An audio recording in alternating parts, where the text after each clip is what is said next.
Have you ever sat quietly in your favorite chair, sipping a cup of tea, and wondered, why does being around some people feel so draining now? Maybe you used to enjoy their company. Maybe they've been around for decades. But lately, something just doesn't feel right. The truth is, after 70, life takes on a different rhythm. You start to hear your inner voice a little more clearly. You value peace over noise, sincerity over small talk, and kindness over obligation.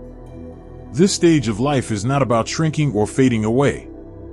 It's about choosing joy, calm, and clarity. And sometimes, that means letting go, not of love, but of weight. Emotional weight. Relationship weight. And here's the thing most people don't talk about: not every relationship is meant to last a lifetime. Some are just meant to teach us, shape us, and then quietly step aside.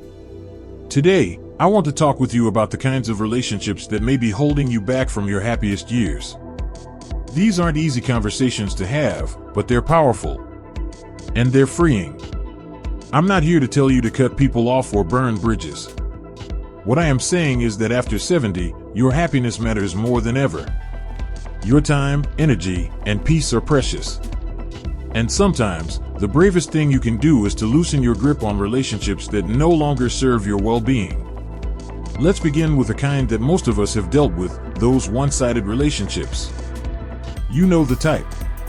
The friend or relative who only calls when they need something. The one who disappears when you're going through a hard time but expects you to drop everything for their latest drama. At first, you may have made excuses for them. They're just busy. They have a lot on their plate. But year after year, the pattern repeats. And you're left feeling used, invisible, or just tired. Here's what I want you to remember: giving doesn't always have to mean giving in. It's wonderful to be generous and kind. But when a relationship becomes a one-way street, it slowly chips away at your spirit. After 70, you've earned the right to expect reciprocity, to surround yourself with people who value you, listen to you, and are there when you need them. If a relationship leaves you feeling drained more often than it lifts you up, it might be time to step back. Protect your peace. Because your energy is sacred, and it's not meant to be spent on someone who doesn't give back. Another kind of relationship that may need rethinking is one built on constant criticism. Maybe it's a sibling, a friend, or even someone you've known since childhood.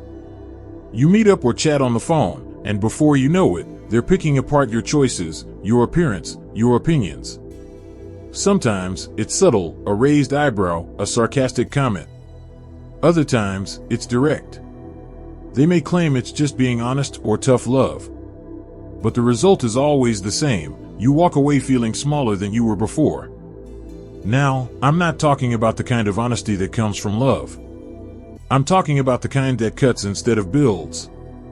The truth is, after 70, your confidence and self-worth should be growing, not shrinking. You've lived a life full of lessons, and you deserve relationships that respect and reflect that.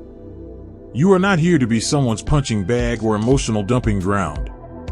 You're here to enjoy your time, your passions, your moments of joy. And if someone consistently makes you question your worth, you have every right to step away and say, "This isn't helping me grow." Let's not forget the relationships that thrive on the past, those that only exist because of shared history, not current connection. Maybe it's someone you went to school with, or a former coworker you've known for decades. You meet occasionally, reminisce about the good old days, but when it comes to the present, there's not much left. The conversation always circles back to the past, and the present moment feels awkward or even forced. It's natural to hold on to memories.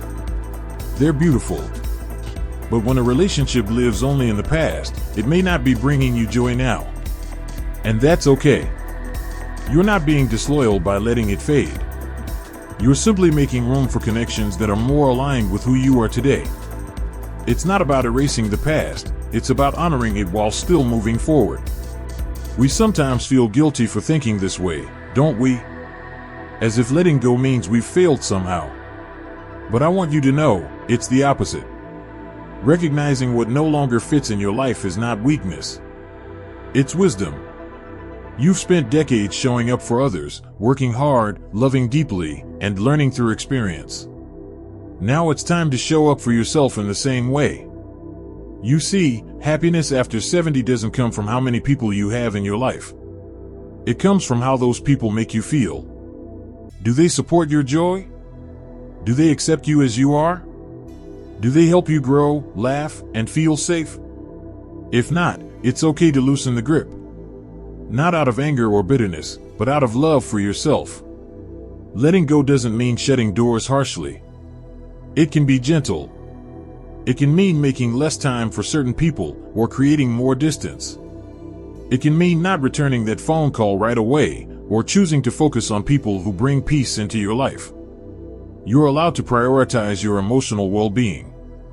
Now that we've opened our hearts to these ideas, let's keep going. There are more kinds of relationships that can quietly steal our joy if we're not paying attention. Sometimes, the hardest relationships to let go of aren't the loud ones. They're the quiet ones, the ones where connection has slowly faded, where the spark has dimmed, and yet we hold on, out of habit or hope. It might be an old neighbor, a cousin, or even a lifelong friend. You don't argue.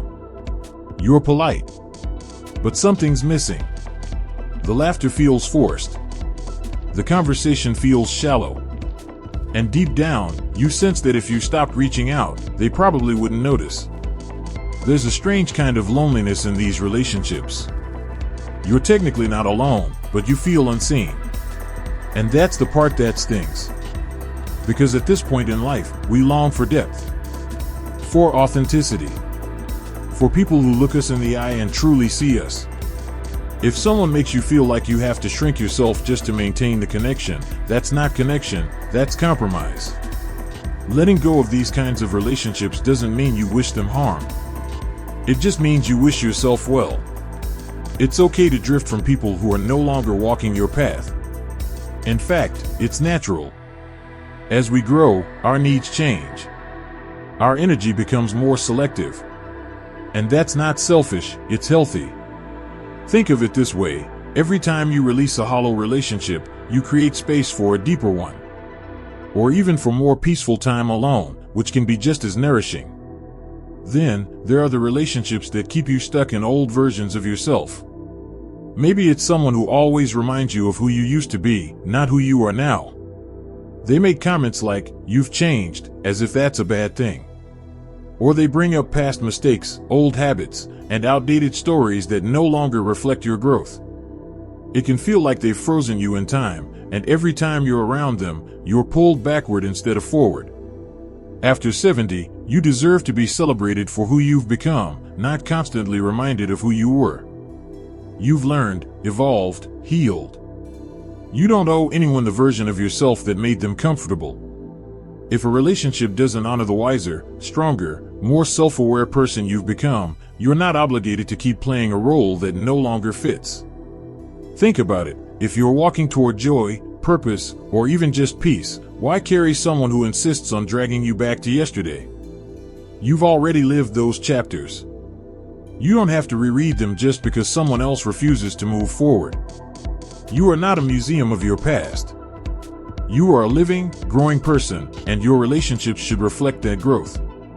And now, let's talk about fear-based relationships, the ones you hold on to not because they bring joy, but because you're afraid of what might happen if you let go. Maybe it's the fear of being alone, or fear of judgment, or fear that you'll seem unkind, ungrateful, or cold. These fears are powerful, especially in a society that teaches us to value loyalty above well-being.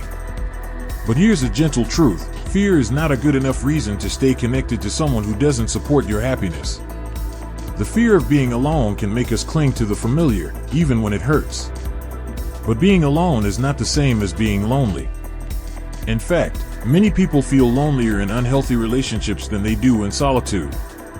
Because loneliness isn't just about being by yourself, it's about being surrounded by people who don't truly see you. So, what if you redefined what companionship looks like? What if you allowed yourself the freedom to walk away from relationships rooted in guilt or fear and move toward ones built on love, trust, and mutual respect? Sometimes, the peace that follows a goodbye is worth far more than the comfort of staying silent in a painful relationship. You might be wondering, but what if it's family? That's a tough one. Family bonds can be the most complicated of all. We're taught to stick by family no matter what, even when it costs us emotionally. But let me remind you of something important. Being related doesn't give someone the right to mistreat you. You can love someone from a distance. You can wish them well without welcoming their negativity into your daily life. Setting boundaries with family isn't betrayal, it's self-care. And it doesn't have to be dramatic. It can be subtle. Maybe it means fewer phone calls. Maybe it means declining an invitation that drains you. Or simply not engaging in conversations that leave you feeling hurt or small. You don't have to explain yourself to everyone. Protecting your peace is reason enough. This part of your life should feel lighter, not heavier. Relationships should bring comfort, not tension. And you get to decide what that looks like. You get to choose who has access to your time, your heart, your home. It's never too late to make changes. Never too late to say, I deserve better. And never too late to let go of the relationships that no longer fit the life you're trying to build. Not because you're bitter, but because you're finally listening to what your heart has been trying to tell you. So, let's pause here for a moment. Take a breath. Maybe a few faces have come to mind. That's okay. That's the beginning of clarity. And clarity is a beautiful thing. Sometimes the most difficult relationship to release isn't with a person, it's with the version of someone you wish they could be. Maybe you've spent years hoping a sibling would finally apologize, or a friend would learn to treat you with the kindness you've always shown them. You've given them the benefit of the doubt more times than you can count. You've waited. You've forgiven. You've stayed patient. But now, here you are, 70 or older, and you're realizing some people may never become who you hoped they'd be. And holding on to the hope that they will only keeps you trapped in a cycle of disappointment. That false hope can weigh more than the relationship itself. It keeps you stuck in maybe someday, when what you truly need is peace today. Releasing the idea of someone is a different kind of grieving. You're not just letting go of a person, you're letting go of the story you created about what could have been. But once you do, something beautiful happens. You get to stop waiting. You get to stop bending. And you get to start healing. It's okay to say, I wanted more from this relationship, and it didn't happen, but I'm still going to move forward. You don't have to stay anchored to someone's potential. Let them be who they choose to be, and you choose your own freedom. Now, there's one more relationship we need to talk about. And it might surprise you, because it's the relationship you have with yourself. It's easy, especially as we age, to become our own harshest critic. We look back and think, I should have done more, or why didn't I see it sooner? We replay moments and judge ourselves for not being stronger, wiser, or more careful. But here's the truth, you did the best you could with what you knew at the time. And that's enough. Be gentle with yourself. You've made it this far.